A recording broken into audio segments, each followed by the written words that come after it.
Hi, good evening, everybody, and welcome to another episode of Hard Truth with myself, David Vance. And Ilana Mercer. Hi, David.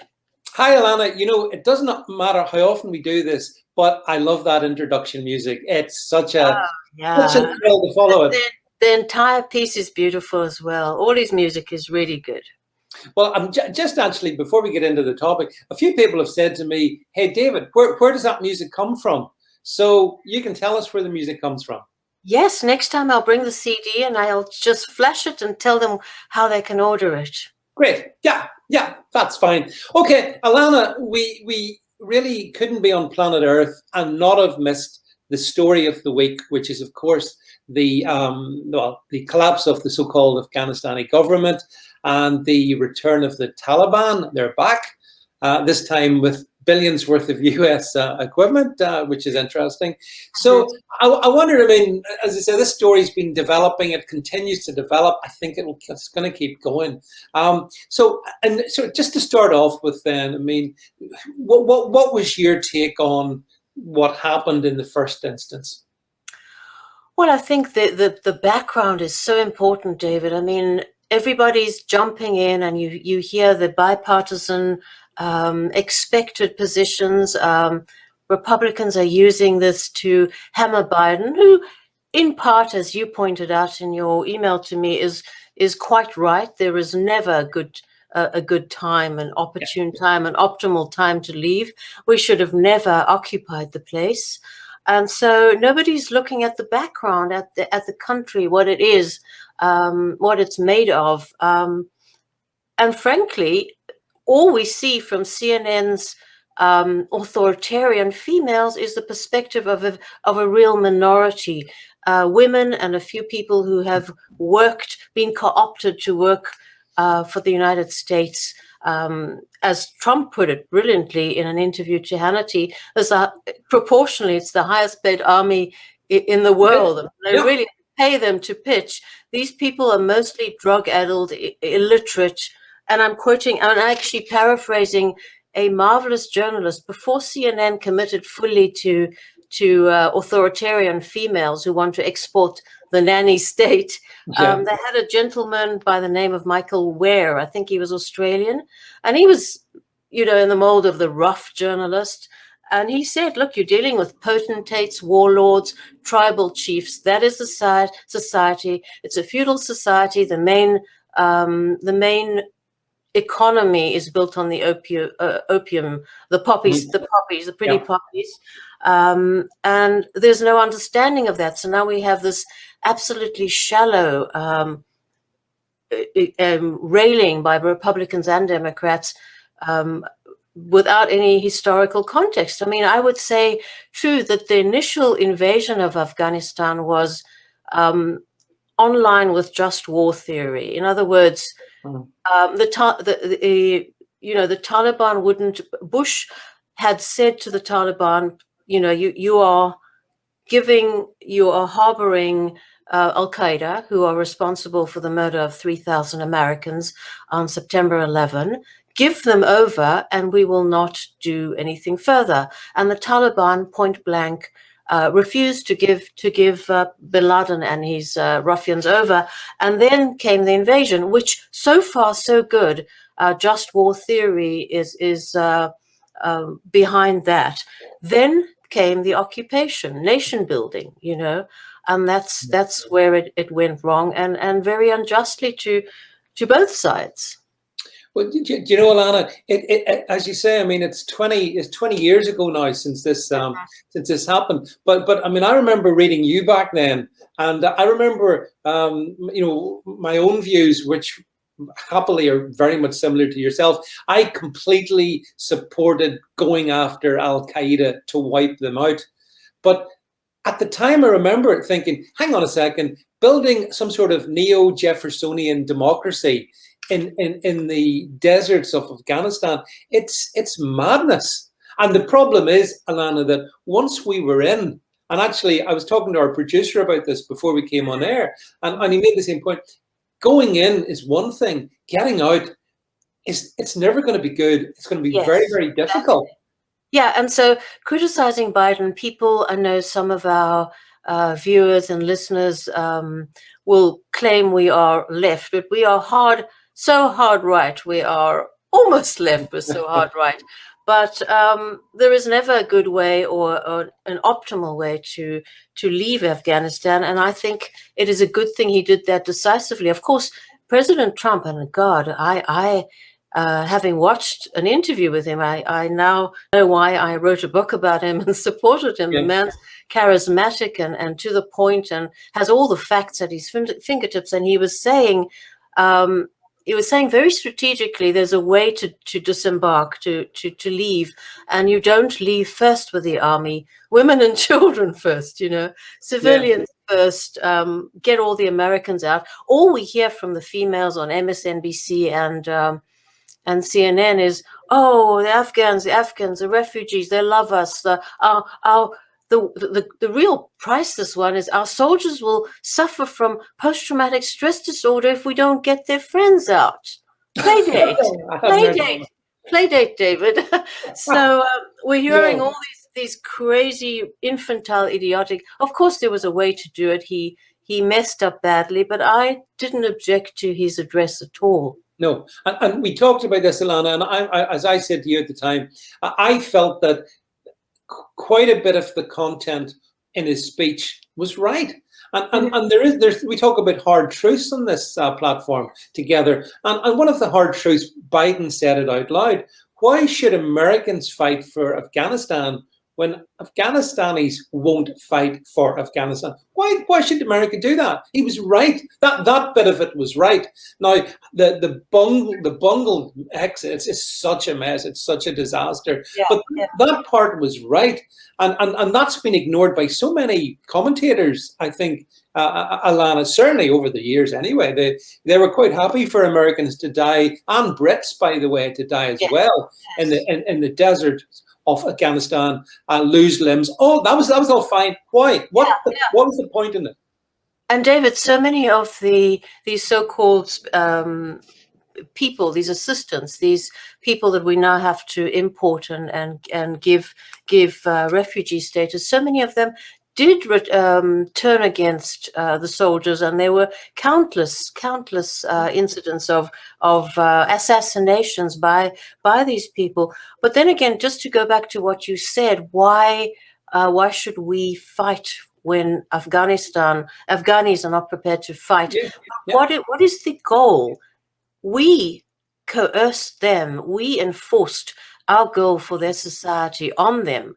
So they might be fighting, but for different stuff. As so many hardcore journalists, before they brought in these females, some of them with a Y chromosome, that don't do journalism on the ground at all. So many said, when we go into Afghanistan, we see people with loyalty to family, to tribe, even to the valley in which they inhabit. And that's something we are almost yearning for in our advanced stage of global citizen. We don't have allegiances, but that's what they have. So we've defined the mission as making them, training 300,000 members of the armed forces, making them see that a central government is great.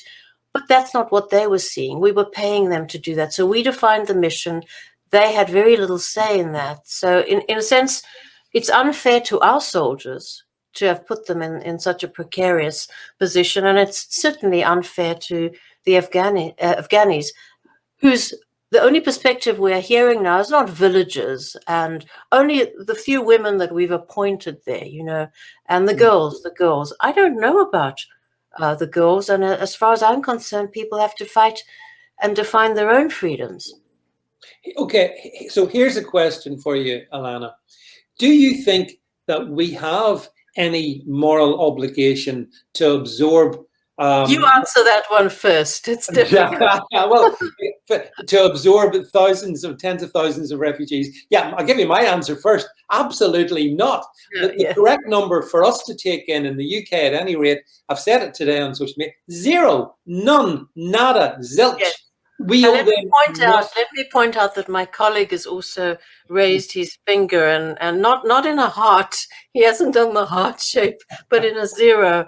Yeah, we don't, Alana. And the UK, by the way, today has said this is why I despise conservatives. By the way, here the Prime Minister said we're going to take in 25,000.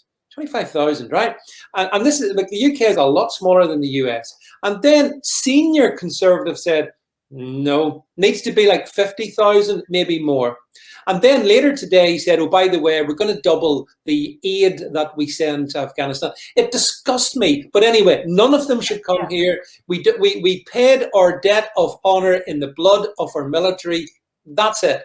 That's what I think. What do you think, Alana? Yeah, I sympathize completely. And I think that if the national interest is, if the treason class in Britain and in the US and had the national interest of its own people at heart, then nobody would come in. The southern border would be closed.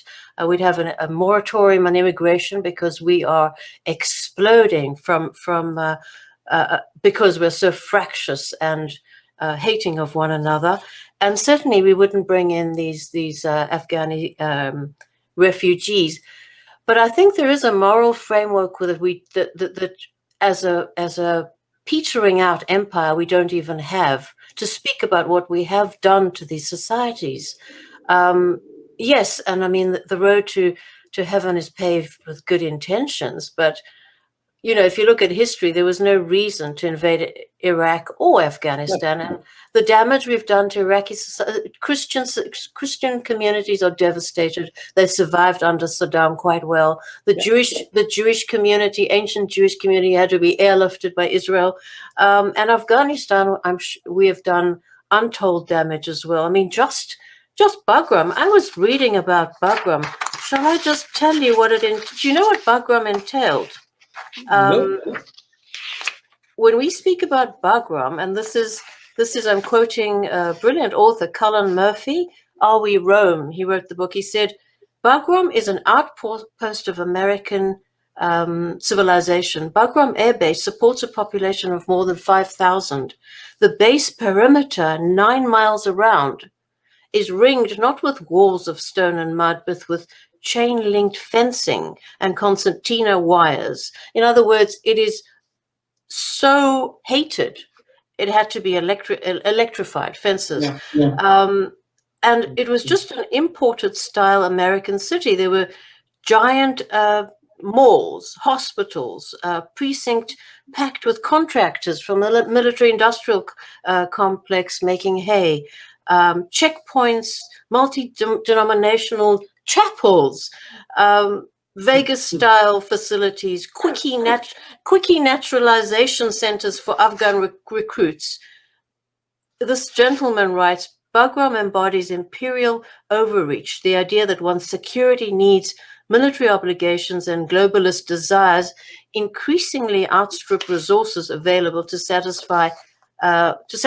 So the obscene presence, and again, the ayatollahs that they have there, when things happen like, you know, when we peed on excuse my language, when we peed on corpses, and that went on live links.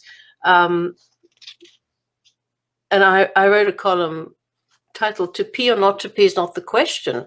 You know, how come we are debating whether we should pee them rather than whether we should invade and kill them? You know, so the ayatollahs were reiterating the same point. They said, well, burning Korans, doing this to desecrating bodies, etc. The problem is the presence of infidels in a Muslim country. That's how they see it. That's how they see it. Are we going to change these people? These are ancient tribes, Pashtun primitives, if you will. We're not going to change that, and I think that's the background. So you're saying, do we owe them something? What do you say? I guess I would say we don't have the framework, the moral or the ethical or the military or the civil or legal framework within which to set up anything like that. But strictly as a right-wing libertarian, I would say that I would be more happy paying reparations to Afghanis or Iraqis who suffered war than to African Americans stateside. Okay, yeah. Well, that's fair. That's probably I'm fair. not enthusiastic, but I think there isn't the moral framework to do that. But I think we have done a lot of damage. But don't you think there's also, Alana, there's a massive contradiction at the heart of all of this. We're being told at the moment, oh look, the evil Taliban, the bad Taliban have swept into town, and all the moderate Afghans are now we've got to sort of provide sanctuary for those who flee. And yet, here's the thing: these people are all Muslim. All the nations around Afghanistan are Muslim nations. I want to know, why are those Muslim nations not providing the sanctuary to their kin who may feel somewhat alarmed at the Taliban's approach to that particular ideology? But I don't understand, why do they have to come to the West when in that geographical space there's exactly, and they would be far happier settled. Yeah.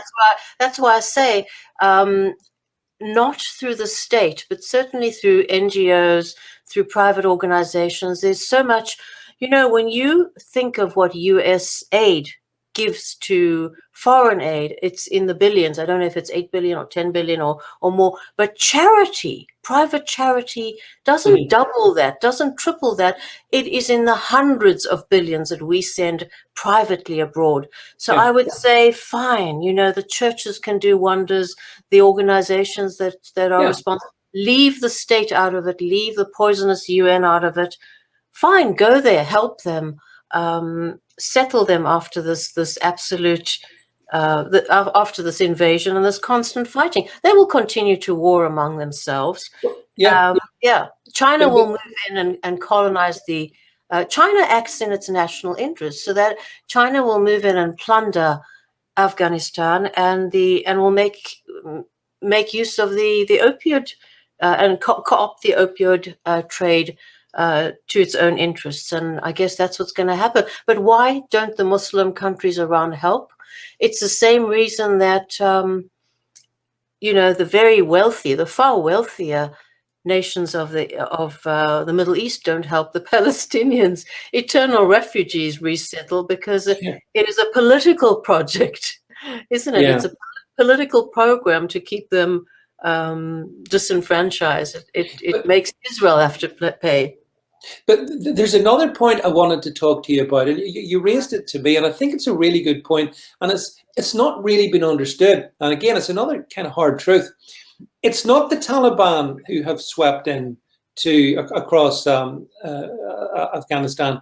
Yes, it's the Taliban, but it's the many different tribal areas. It's the various different groups, because the reality is that Afghanistan, it's as you said, Alana, it's a very decentralized culture and country. It's not a kind of a central state like we have in the UK and you've got in the US. It's not like that. So I think it's very disingenuous, for example, for the media to present this as a Taliban victory. No, it's an Afghanistan victory, I think.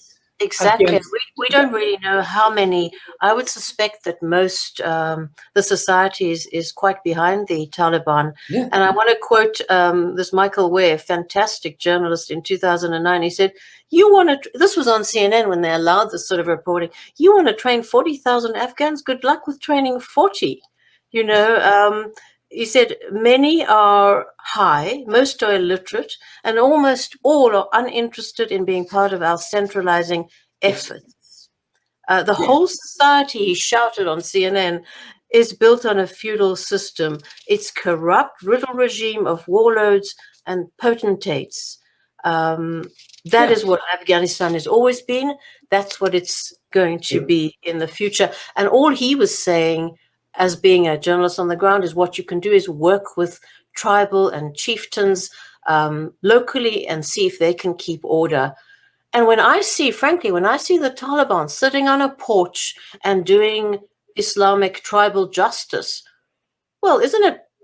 And then some CNN woman comes up swaddled respectfully with the abaya or the chias, and she said, oh, you're going to cut his hand, you're going to chop his hand off because he's a thief. How dare you? How dare you? And he says, well, what would you like better than we have a society of thieves, like I guess in America, where you can steal up to $1,000 in California without being prosecuted, or That's we right. teach Yeah. them a lesson. Biblical, I guess. I'm not saying I like it, but that's their way.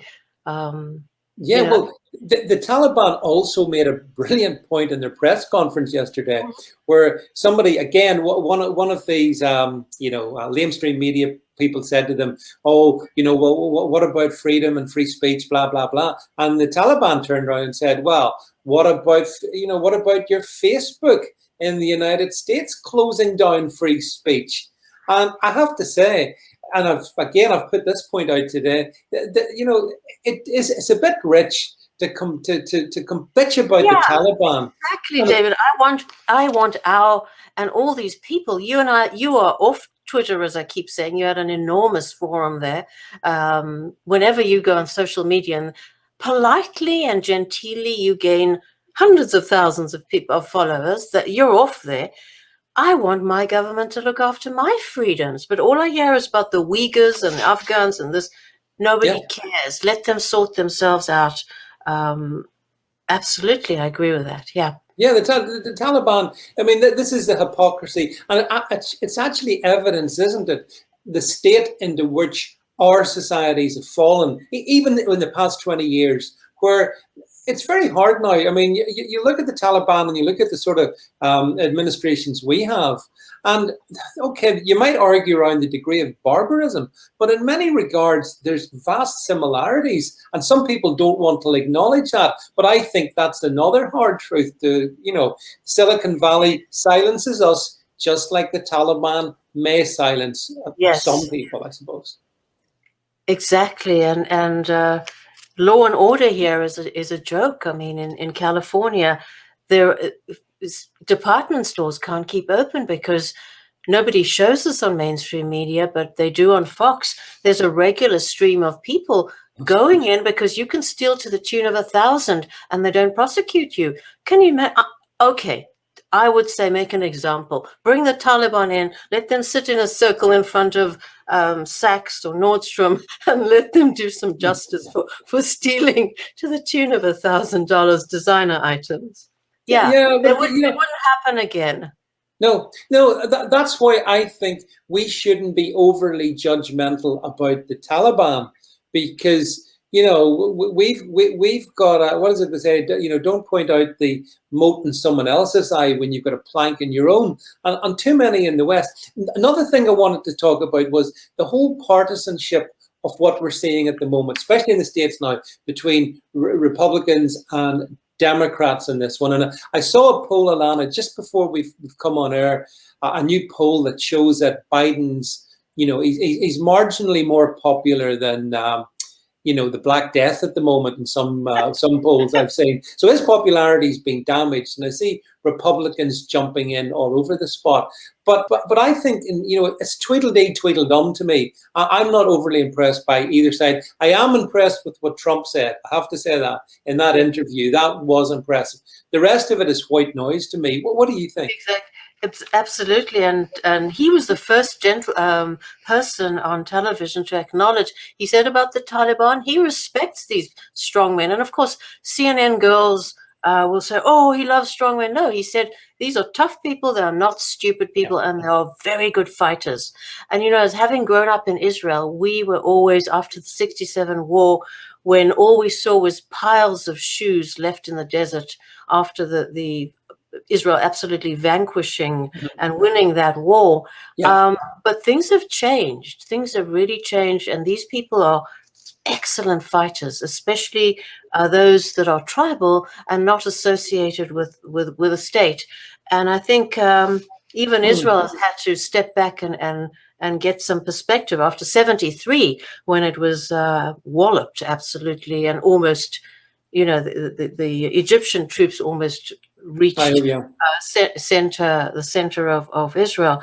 However, we've always grown up with such contempt for fighting prowess, but we are growing fat, and they are still lean, and they're fighting for tribe. They're fighting for the opium trade. They have more stake in the country than we do. And there's nothing we can do with our grand ideas of democracy or nation building that's going to change that. It's up to them. Look, what do you say about the whole woman thing? What is your opinion about, the whole stance in the media, David, is that, oh, we fought for, and I hear Democrats, a woman from the Independent Forum, sounding, not Democrats, Republicans sounding just like Democrats. Oh, we've given them these rights. The women are going to school. What do you say about that when they? Yeah, I mean, I've mocked it. I mean, what about trans rights in Afghanistan? How will the LGBTQ plus community cope? I mean, this is the West again, and I agree. This is the West kind of genuflecting their own idle fantasies onto entirely different cultures. We all know, I mean, the Taliban, again, were quite clear in this one. They said today that they're coming out and saying, we will protect women within the context of Sharia. Well, anyone who understands Sharia means that, I mean, they're being plain in what they're saying. They're basically saying, we're going to, this is our societies, and this is the way we're going to operate, and that's it. So all your Western weak-kneed, sort of socially depraved values, they mean nothing, and we just laugh at you. And by the way, the minute the last American exits Afghanistan, the Taliban will most definitely apply all that Sharia law means. But the West doesn't like to talk about Sharia too much, Alana, because it's awkward. Yes, and do you remember that line? It occurred to me when you asked me, is Islam a problem there? Well, Islam is a problem there and everywhere, isn't it? It is, to be fair. Yeah. I believe that it was one of your British brave people got up at Hyde Park and tried to quote Churchill about Islam, because Churchill had plenty to say about Islam. He did. He believed it was benighted, malign religion that could never reform, but he got arrested for hate speech for quoting. But Bush and his acolytes, millions of them, and certainly Fox News, we have to be there so they don't come here. I mean, can you imagine the joke in that illogic? As if the terrorists fantasizing or scheming on blowing up something here can't chew gum and walk at the same time. Our country's open. So I would certainly want to see us protect our borders, our sovereignty, limit the people that come here. We have people living under bridges in every city, incredible poverty. I was reading in The Economist that, more than 50% of Americans are incapable of deciphering simple text or even instructions on a medicine bottle. We have tremendous problems in the United States, and it's hubris, it's sanctimony, it's a travesty to our people because it's done with taxpayer money to even consider these, these forays into faraway regions. Well, especially as they always give you the blowback. The blowback is the people allegedly fleeing the problems. And I understand that the first flight of refugees actually touched down last night here in the UK. Like, that's amazing.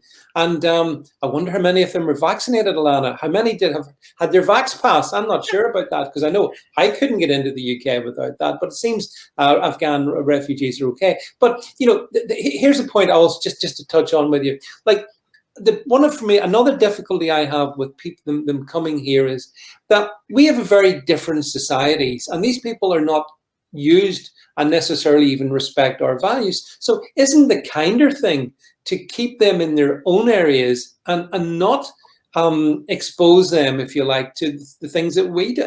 In fact, many regards, it's a very humanitarian thing to do that. Especially, David, to the racism, the systemic racism. I mean, we have terribly systemically racist societies. Why would you bring Afghans or Africans or Somalis to such terribly unjust societies as is the Anglo-American sphere, right? Well, I've never understood that one, Alana. Why would anyone want to do that to them when we know that we are so, as you say, systemically racist and awful? So I think if we're following that logic too, I think we keep the borders closed. I don't think the politicians, however, are going to do that. And I see they're not listening to you. And by the way, affirmative action, the way it works, it's such a treasonous and treacherous system, does mean that anyone who can claim minority status will probably get those jobs at Walmart or Kmart or Target before local unemployed will do. And I can see that all over the place, where the checkout lady is someone who speaks very little English, but has come here on some sort of dubious visa. So they will benefit from all those laws that are based on the fact that we are systemically racist. Yeah, and despite all that, and despite the fact that our economies have gone down the plug hole care of COVID restrictions and lockdowns and all of that. So economically, if we wanted to look and talk about that aspect of it, economically, our countries have to be looking after our own people, many of whom don't have a job or struggle on the breadline. So to bring in, legions of people from, I'm afraid, foreign distant lands is, as we've said earlier in this one, it doesn't make sense on any other level other than to virtue signal. And that's all the politicians and the media do. They want to virtue signal. That's why they sicken me and they annoy me so much. It doesn't make sense, and it's treason, when your people are without resources and in dire straits. It's treason to think that you can take the money from their coffers and allocate it to ambitious forays overseas and adventurous foreign policy, only to aggrandize the state and the overlords in DC. That's all. And the military-industrial complex. And now we're going to hear again and again from the veterans that, why did I sacrifice their limbs and my friends and that?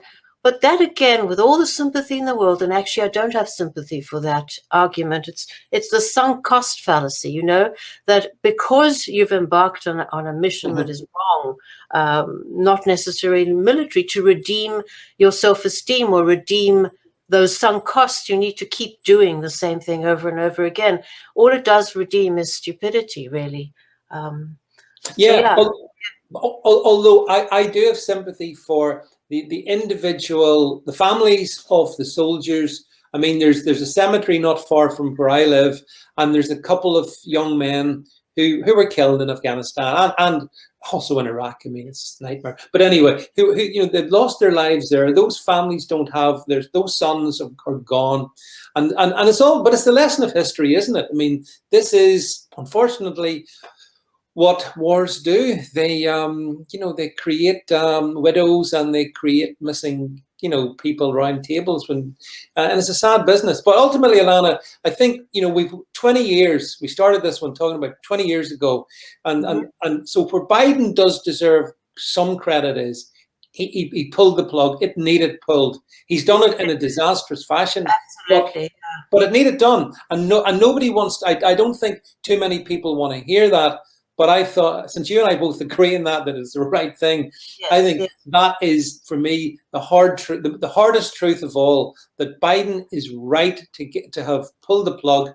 But yes, he could have done it so much better. And actually, just a very final point before we go, we touched on China just very, very quickly. Yes. And you rightly observed, Alana, that I think China will fill the void in terms of they'll be the new sort of sugar daddy for the Taliban. They'll plow their money and they'll absolutely ravage Afghanistan for all it's worth, is what I think. Do you think the same? Absolutely. There is for them, it's in the national interest, and it's the extractive view of intervention. They're doing that in Africa. They're absolutely extracting all resources, raw resources, I believe, too. And so, no, I don't think Afghanistan is going to benefit much more from China, except that China will be doing it for their own national interest, and they will do it judiciously, unlike we have done it. And just the point about these sacrificed young men, and that's very sad. I think, a just war, when men are fighting just wars, and those are wars to defend your own communities and your own borders, there could be a sense of closure.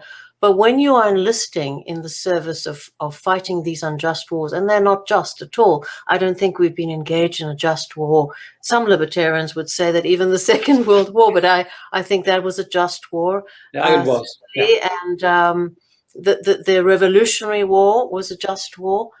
The war between the states, the War of Northern Aggression, was a war inflicted by Abraham Lincoln. However, just wars are far and few between, and when you fight for an imperial army, you are going to die for naught.